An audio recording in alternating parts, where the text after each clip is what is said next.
Free taste po. Sige. Bakit ganito ang lasa? Medyo maasim. Pwede isa pa? Sige po. Maasim na malata? Di ko maipinta ang lasa. Bakit lasang panis?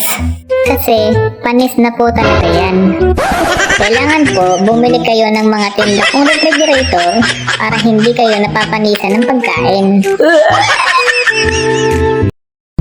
Salamat sa panonood at please mag-subscribe ka sa akin at pindutin ang bell button para laging updated sa bagong video.